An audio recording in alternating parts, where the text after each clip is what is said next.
Сенека в трактате о благодеяниях пишет очень неприятную для многих мысль. Если ты дал человеку помощь, а он ничего не вернул, ты не потерял, если заранее понимал, что делаешь. Он говорит почти как бухгалтер. Благодеяние — это расход. Если тебе ответили добром, это прибыль. Если не ответили, это не убыток, потому что ты дал ради самого действия. Звучит красиво, но именно здесь многие люди ошибаются. Они слышат «делай добро и ничего не жди», а потом превращают свою жизнь в бесплатную службу спасения для всех вокруг.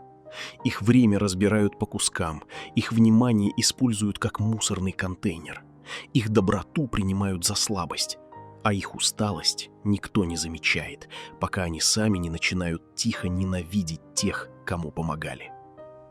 И вот вопрос. Где заканчивается добродетель и начинается саморазрушение? Стоицизм не учит быть холодным человеком. Стоицизм не говорит «не помогай», «не сочувствуй», «не люби», «думай только о себе». Это примитивная карикатура. Стоики считали человека существом социальным. Марк Аврелий писал, что мы рождены для сотрудничества, как ноги, руки, веки и зубы. Но сотрудничество — это не рабство. Помощь — это не исчезновение. Доброта — это не обязанность становиться удобным для каждого, кто увидел в вас ресурс. Главная ошибка доброго человека в том, что он часто путает добро с уступчивостью. Он думает, если я откажу, значит я плохой. Если поставлю границу, значит я эгоист. Если перестану спасать человека, который сам ничего не делает, значит я жестокий. Но стоики смотрели на это иначе. Для них добродетель была связана не с тем, чтобы всем нравиться, а с тем, чтобы действовать разумно, справедливо и соразмерно. Разумно значит понимать последствия. Справедливо значит учитывать не только чужие нужды, но и свои обязанности. Соразмерно значит не отдавать там, где отдача разрушает и вас, и другого человека. Поэтому это видео не против доброты. Оно против той формы доброты, которая постепенно превращает человека в вещь. В удобного друга, в бесплатного психолога, в вечного помощника, в того, кому можно позвонить в любое время, попросить что угодно, а потом забыть до следующей проблемы.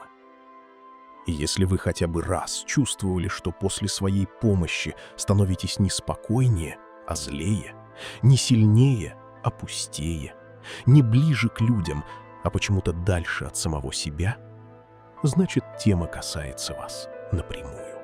Разберем, почему чрезмерная доброта может разрушить жизнь, если в ней нет разума, меры и границ. Первое. Чрезмерная доброта учит других людей пользоваться вами. Это звучит грубо, но в реальности часто происходит именно так. Человек не обязательно начинает как манипулятор. Он может просто привыкнуть. Один раз вы согласились сделать за него работу. Второй раз вы выслушали его 3 часа ночью. Третий раз отменили свои планы, потому что ему снова срочно нужна помощь. И постепенно у него в голове появляется простая схема. К этому человеку можно приходить, когда мне неудобно, плохо или лень. Вы не сказали этого вслух, но своим поведением разрешили. Стоицизм начинается с развлечения. Эпиктет открывает Энхиридион мыслью о том, что одни вещи зависят от нас, а другие нет. От нас не зависит, будут ли люди благодарными, честными и внимательными. Но от нас зависит, сколько доступа мы даем человеку к своему времени, силам и внутреннему порядку. Если вы постоянно говорите «да», когда внутри уже хотите сказать «нет», вы не проявляете добродетель. Вы тренируете окружающих игнорировать вашу границу. Добрый человек без границ часто выглядит не как сильный, а как доступный. Не потому, что он слаб внутри, а потому, что его поведение говорит: «Мои планы можно подвинуть. Мое время не так важно. Мою усталость можно не учитывать». И люди, особенно не самые зрелые, быстро это считывают. Стоический ответ здесь не в грубости. Не нужно становиться резким, мстительным или холодным. Достаточно вернуть себе право на спокойное «нет». Не оправдываться длинно, не устраивать суд, не доказывать, что вы имеете право устать. Просто сказать: «Я не могу. Мне это не подходит. Я помогу вот так, но не больше». Граница, сказанная спокойно, часто показывает о человеке больше, чем годы дружбы. Тот, кто уважает вас, примет ее. Тот, кому нужна была только ваша удобность, начнет раздражаться. И это будет не провал отношений, а, наконец-то, честная диагностика. Второе. Ожидание благодарности превращает помощь в скрытую сделку. Многие люди говорят: «Я ничего не жду», но внутри ждут. Ждут, что их заметят, оценят, поблагодарят. Однажды ответят тем же. И это нормально по-человечески. Мы не камни. Нам важно чувствовать, что наша забота не исчезает в пустоте. Но если вы помогаете, а потом мысленно ведете счет, вы уже не дарите. Вы заключаете невидимый договор, о котором второй человек может даже не знать. Сенека в письме о благодеяниях формулирует стоическую позицию предельно жестко. Награда доброго поступка в том, что он был совершен. Благодарность приятна, но она не должна быть условием, без которого ваш поступок теряет смысл. Это не значит, что нужно позволять людям обесценивать вас. Здесь важно различить две вещи. Одно дело сделать добро и не требовать театральной благодарности. Другое дело снова и снова отдавать человеку, который берет без уважения, без взаимности и без малейшего движения навстречу. Стоик не ждет аплодисментов за добро, но стоик и не обязан бесконечно вкладываться туда, где его превращают в функцию. Марк Аврелий писал, что человек, сделав доброе дело, не должен звать всех смотреть на него. Он просто переходит к следующему делу, как виноградная лоза приносит виноград в свой сезон. Это одна из самых здоровых мыслей о доброте. Сделал добро — не превращай его в памятник самому себе. Но у этой мысли есть вторая сторона. Лоза приносит плоды, потому что она жива. Если ее вырвать из земли, она ничего не принесет. Человек тоже не может быть источником помощи, если он истощен, озлоблен и потерял связь с собой. Поэтому правильный вопрос звучит не так. Почему мне не ответили добром? Вопрос точнее: я действительно хотел помочь или пытался купить любовь, признание и место в чужой жизни? Если второе, то проблема не в неблагодарных людях. Проблема в том, что вы используете доброту как способ заслужить право быть нужным. Третье. Чрезмерная доброта привлекает тех, кто ищет не дружбу, а ресурс. Не каждый, кто просит помощи, плохой человек. Но есть люди, которые очень быстро чувствуют, где можно брать больше, чем отдавать. Они не обязательно приходят с табличкой «Я манипулятор». Чаще все выглядит мягче. Они говорят, что вы единственный, кто понимает, что без вас они не справятся, что им больше не к кому обратиться, что вам ведь не сложно. И вот вы уже снова делаете не потому, что выбрали, а потому что отказ кажется предательством. Стоики не были наивными относительно человеческой природы. Марк Аврелий каждое утро напоминал себе, что встретит людей неблагодарных, высокомерных, лживых, завистливых и грубых. Но его вывод был не в том, чтобы ненавидеть людей.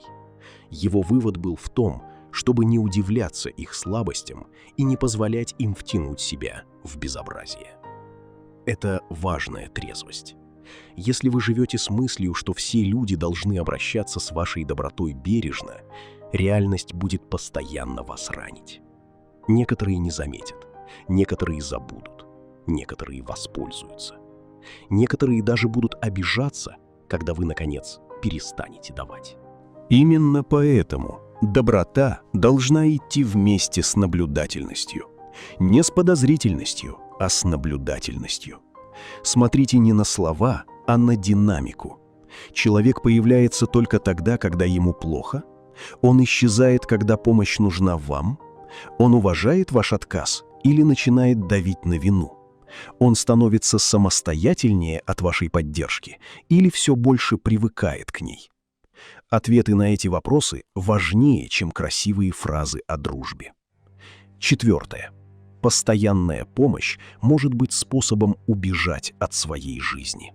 Иногда человек помогает всем не потому, что он особенно великодушен, а потому что так проще не встречаться с собой. Чужие проблемы дают ощущение занятости и значимости. Пока вы спасаете других, не нужно смотреть на собственный хаос, на усталость, одиночество, неразобранные желания, проваленные планы, страх перед будущим. Снаружи это выглядит благородно. Внутри это может быть бегством. Стоицизм постоянно возвращает человека к себе, но не в смысле нарциссизма. Он спрашивает: что происходит с твоим разумом? Что происходит с твоим выбором? Чем ты занят на самом деле? Ты делаешь необходимое или прячешься в чужой суете?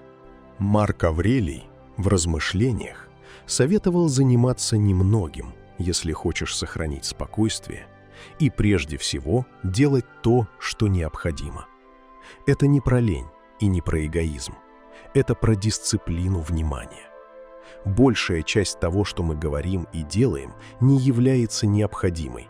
И если убрать лишнее, появляется больше свободы и меньше внутреннего шума.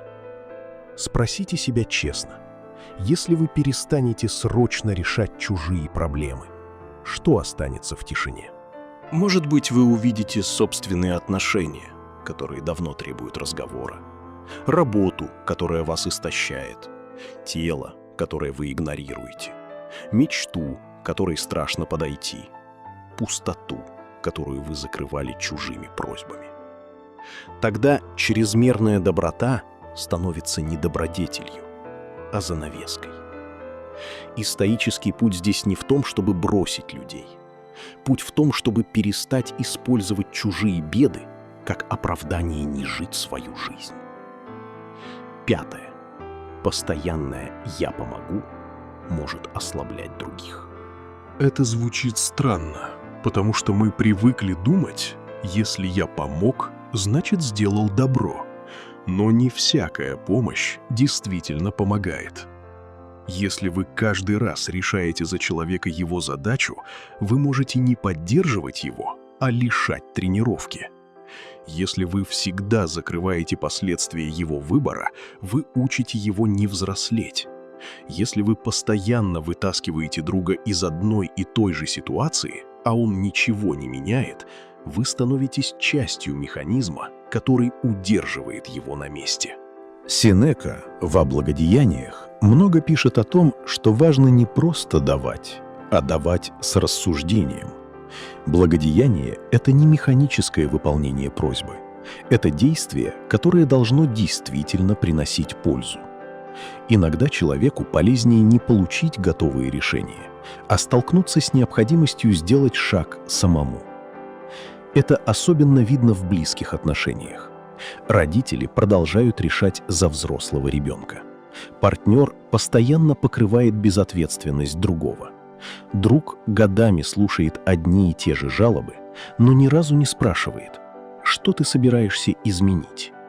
Добрый человек боится показаться жестоким. Но иногда настоящая жестокость – это годами поддерживать чужую беспомощность, лишь бы не выдерживать неприятный момент отказа. Стоический вопрос здесь простой.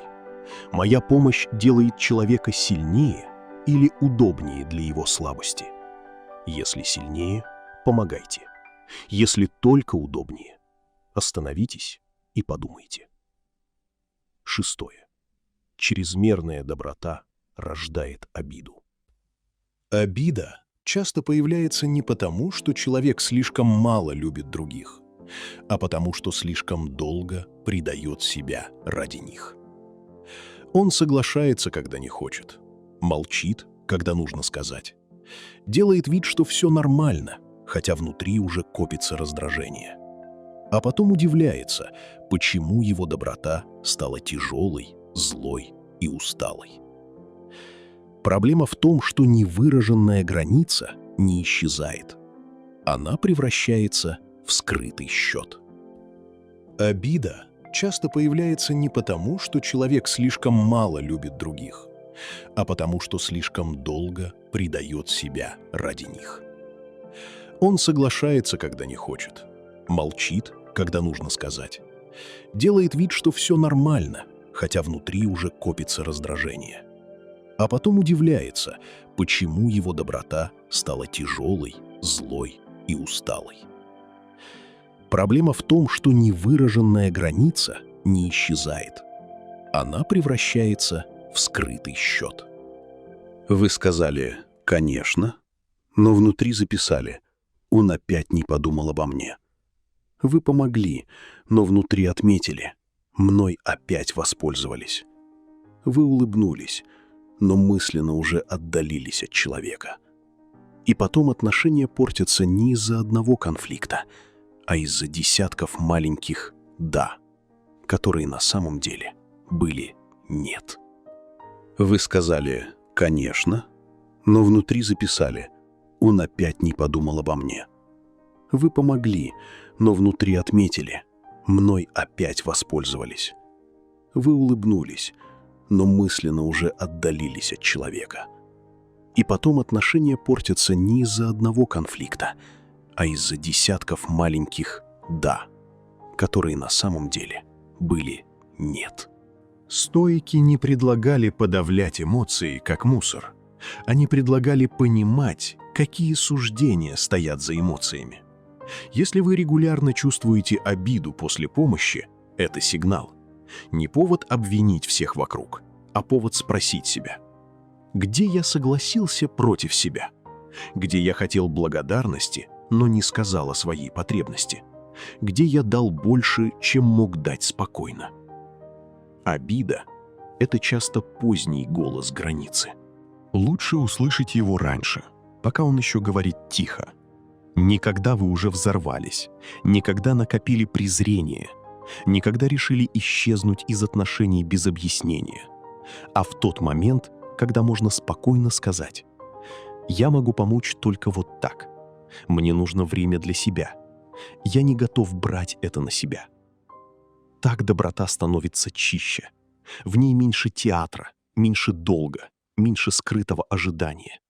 Она перестает быть способом заслужить любовь и становится свободным действием взрослого человека. 7. Добрые люди часто попадают в односторонние отношения. Есть болезненный момент. Вас зовут, когда нужна помощь, но забывают, когда просто хорошо. Вам пишут, когда надо выговориться, но не интересуются, как вы сами. Вас благодарят за пользу, но не выбирают как человека. Вы становитесь не другом, а инструментом. И это не всегда происходит потому, что другой человек злой. Иногда вы сами слишком долго показывали только одну роль. Я справлюсь, я выслушаю, я помогу, мне ничего не надо. Люди начинают верить этому образу. Они перестают видеть в вас живого человека с усталостью, желаниями, границами и правом быть не в ресурсе. Стоицизм здесь дает не обиду, а ясность. Нужно спросить: эти отношения взаимны или я нужен только в момент чужой нужды? После общения со мной человек тоже становится внимательнее ко мне или просто возвращается за следующей порцией поддержки? Могу ли я рядом с ним быть слабым, неудобным, занятым, несогласным? И это не всегда происходит потому, что другой человек злой. Иногда вы сами слишком долго показывали только одну роль. «Я справлюсь, я выслушаю, я помогу, мне ничего не надо». Люди начинают верить этому образу. Они перестают видеть в вас живого человека с усталостью, желаниями, границами и правом быть не в ресурсе. Стоицизм здесь дает не обиду, а ясность. Нужно спросить, эти отношения взаимны или я нужен только в момент чужой нужды? После общения со мной человек тоже становится внимательнее ко мне или просто возвращается за следующей порцией поддержки? Могу ли я рядом с ним быть слабым, неудобным, занятым, несогласным? Если нет, это не дружба в полном смысле. Это сервис, замаскированный под близость. И выход не обязательно в резком разрыве. Иногда достаточно изменить формат. Меньше доступности, больше прямоты, четче время, честнее просьбы со своей стороны. Если связь настоящая, она выдержит вашу человечность. Если нет, она держалась не на любви, а на вашей функции. 8. С близкими границы труднее всего, но именно там они нужнее всего. Сказать «нет» случайному человеку неприятно. Сказать «нет» родителю, партнеру, ребенку, старому другу намного сложнее. Потому что там включается вина. Кажется, что любовь требует безотказности, что если человек близкий, он имеет право на любой доступ к вашему времени, деньгам, вниманию и нервной системе. Но зрелая любовь не уничтожает границы, она их уважает. Если мать просит о помощи, вы можете помочь, но не обязаны разрушать свою неделю. Если друг переживает кризис, вы можете быть рядом, но не обязаны становиться его единственным способом держаться. Если партнер хочет поддержки, это не значит, что ваши силы перестают иметь значение. Помощь без меры часто портит даже хорошие отношения. Потому что там, где нет границы, постепенно появляется либо эксплуатация, либо обида. Один привыкает брать, другой привыкает молчать. Потом оба удивляются, почему близость стала тяжелой. Стоическая зрелость — это не ледяное сердце. Это способность заботиться без самоисчезновения. Можно сказать: «Я люблю тебя, но не могу сделать это сегодня». Можно сказать: «Я помогу деньгами только в такой сумме». Можно сказать: «Я готов выслушать, но не среди ночи». В этих фразах нет ненависти, в них есть порядок. И если человек воспринимает любую вашу границу как предательство, стоит задуматься, он любит вас или вашу доступность. 9. Время — это не мелочь, это ваша жизнь. Сенека в первом письме Луцилию советует беречь и собирать свое время. Он пишет, что одни моменты у нас отнимают силой, другие похищают незаметно, а третьи просто утекают. Самая постыдная потеря — та, что происходит по нашей небрежности. Это, возможно, самая важная мысль для людей, которые слишком много помогают. Потому что они часто отдают не просто час, они отдают часть жизни, которую уже нельзя вернуть. Одна ненужная встреча, один разговор, который снова ни к чему не ведет, одна просьба, на которую вы согласились из вины, один вечер, который должен был восстановить вас, но ушел на чужую срочность, не имеющую отношения к настоящей беде. По отдельности это кажется мелочью, в сумме это годы. Сенека в «О краткости жизни» говорит, что жизнь не так уж коротка. Это мы много ее растрачиваем. Люди яростно защищают имущество, но легко позволяют другим вторгаться в их жизнь и распоряжаться их временем. Если вы не защищаете свое время, вы не защищаете себя. И здесь важно не впасть в культ продуктивности. Стоики не сказали бы, каждая минута должна приносить результат. Нет. Отдых, тишина, разговор с любимым человеком, прогулка, чтение – все это может быть глубоким использованием жизни. Но бесконечная доступность для чужих требований – другое. Это не щедрость, а распад внимания. Прежде чем соглашаться, задайте простой вопрос. Это действительно достойно моего времени? Не будет ли человек недоволен отказом? Не подумают ли обо мне плохо? А именно, достойно ли это моей жизни? Потому что время — единственный ресурс, который нельзя попросить обратно. 10.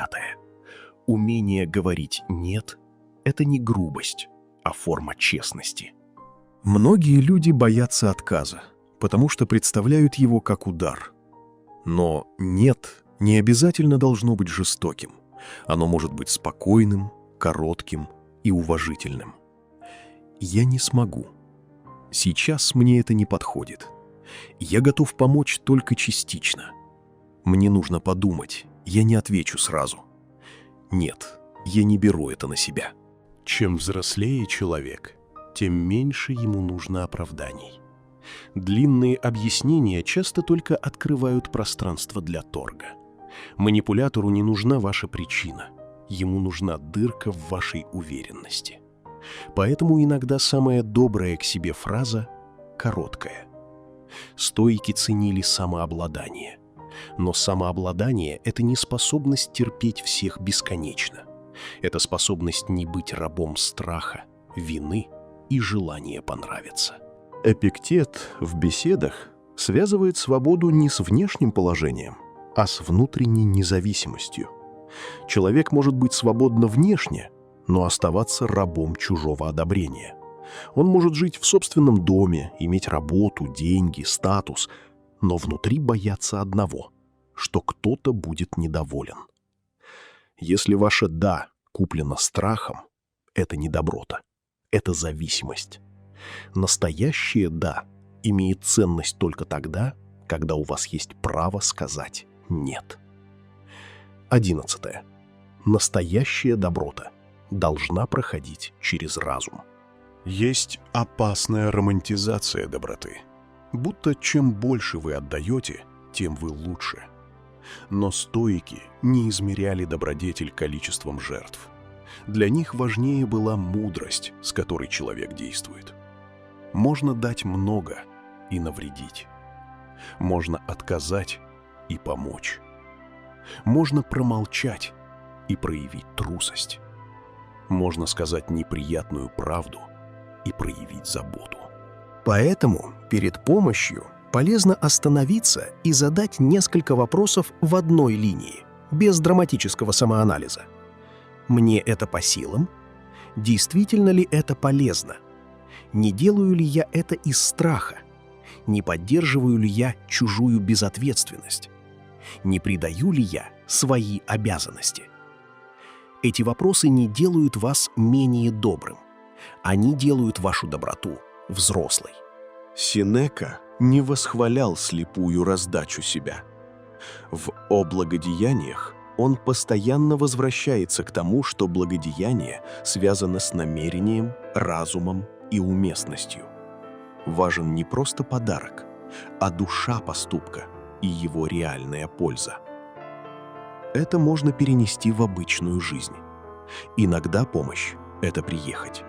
Иногда дать денег. Иногда выслушать.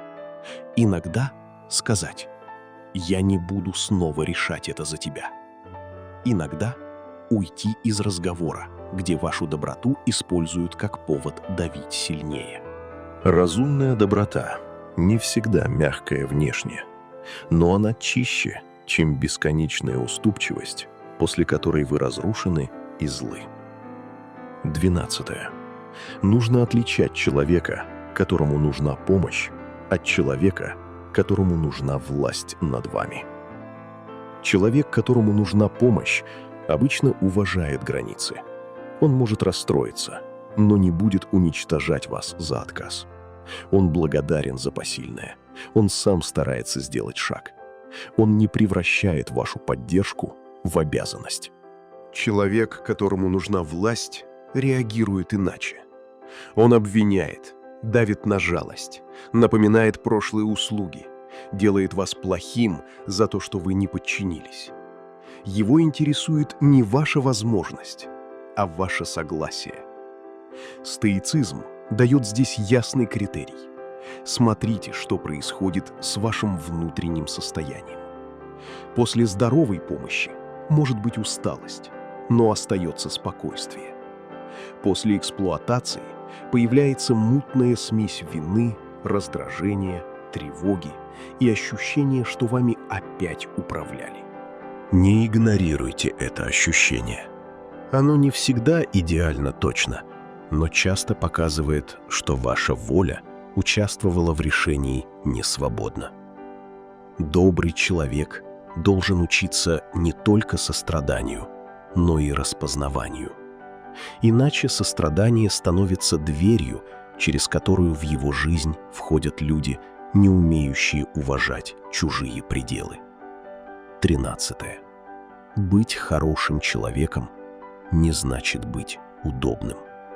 Это, пожалуй, главный вывод. Удобный человек делает так, чтобы другим не пришлось встречаться с его границами. Хороший человек действует по совести, но не отменяет себя. Удобный человек боится разочаровать. Хороший человек понимает, что иногда разочарование другого неизбежно. Удобный человек покупает мир ценой внутренней лжи. Хороший человек выбирает честность, даже если она создает напряжение. Стоики не стремились быть приятными для всех. Они стремились быть достойными. Это разные цели. Достойный человек может быть добрым, может быть щедрым, может быть мягким, но он не отдает управление своей жизни тому, кто громче просит, сильнее давит или искуснее играет на вине. Когда Марк Аврелий писал о трудных людях, он не предлагал отвечать им ненавистью. Он напоминал себе, что никто не может заставить его участвовать в низости. Это и есть внутренняя свобода. Встречать человеческие слабости без наивности, но и без ожесточения. Вы можете помогать, но не обязаны быть использованным. Вы можете любить, но не обязаны исчезать. Вы можете быть щедрым, но не обязаны отдавать то, после чего сами становитесь пустым. Финал. Доброта разрушает жизнь не сама по себе. Ее разрушает страх быть плохим. Ее разрушает ожидание благодарности, о котором вы не говорите. Ее разрушает отсутствие границ. Ее разрушает привычка спасать тех, кто не хочет взрослеть. Ее разрушает вера, что любовь надо заслуживать постоянной полезностью. Стоицизм предлагает более трезвый путь. Делай добро, но не торгуй им. Помогай, но не предавай свои обязанности. Сочувствуй, но не становись рабом чужого хаоса. Говори «да» свободно, а не из страха. И учись говорить «нет» без ненависти, но твердо. В следующий раз, когда вас снова попросят о помощи, не отвечайте автоматически. Сделайте паузу. Спросите себя, это действительно добро? Или я снова пытаюсь заслужить право быть нужным? Если ответ честный, решение станет проще. Потому что настоящая доброта не уничтожает человека, который ее проявляет. Она делает его яснее, сильнее и свободнее.